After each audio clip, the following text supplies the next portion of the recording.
Today we're going over the barbell back squat and specifically how to build tension.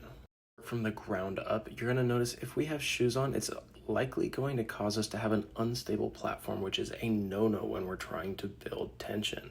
I will always recommend squatting barefoot or with stable shoes. When we're barefoot, we're more likely to be able to root into the floor and use the tripod.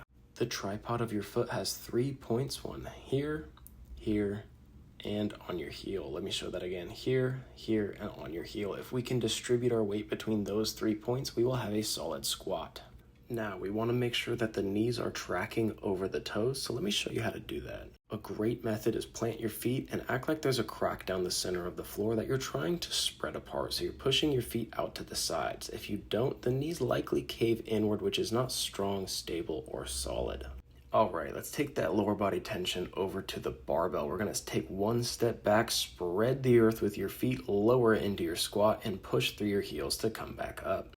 Now it's time for upper body tension. Look at my back and how when I pull my hands closer, my whole upper back tightens up.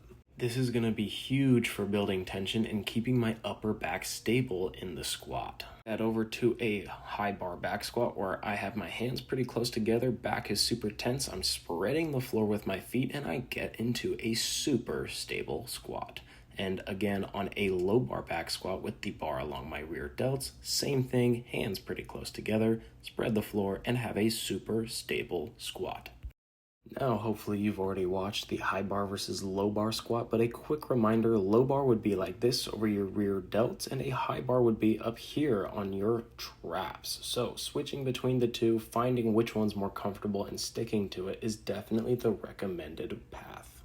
Let's take this tension into the high bar squat. We're going to push our traps into the squat rack, stand, take one step back, tight core, and a solid squat. I'm also going to show you the low bar squat. Push the rear delts into the barbell, take one step back, eyes forward, and a solid squat. You'll notice this one's a little bit more hingy, but the same rules still apply to the low bar. Once again, let's go ahead and go over some solid squats. We start with a ton of tension, one step back, eyes forward, spine is neutral. We have a straight line from tailbone to head. Our eyes are forward, our head does not droop or rise, our hips rise at the same rate as our shoulders. When we're done, we slam it into the J-hooks and lower it safely. And one more good set of low bar. We push the bar into our rear delts, pulling it to our body the entire time. We're getting into a slightly more hingy squat, still pushing a low depth and a solid squat. Ton of tension in the core, legs, and back.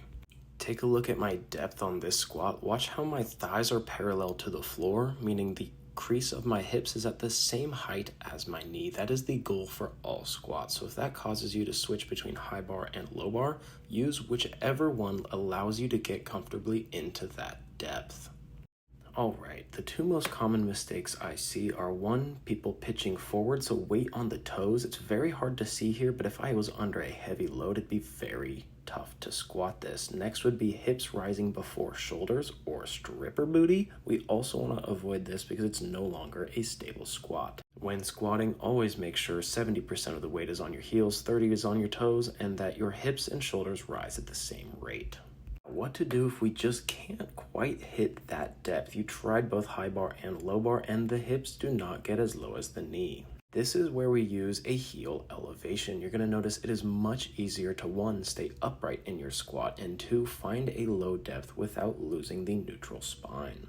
And just for consistency, let's do that with a barbell on our back. You're going to see the heels are elevated. It is very easy to come down into a more vertical squat.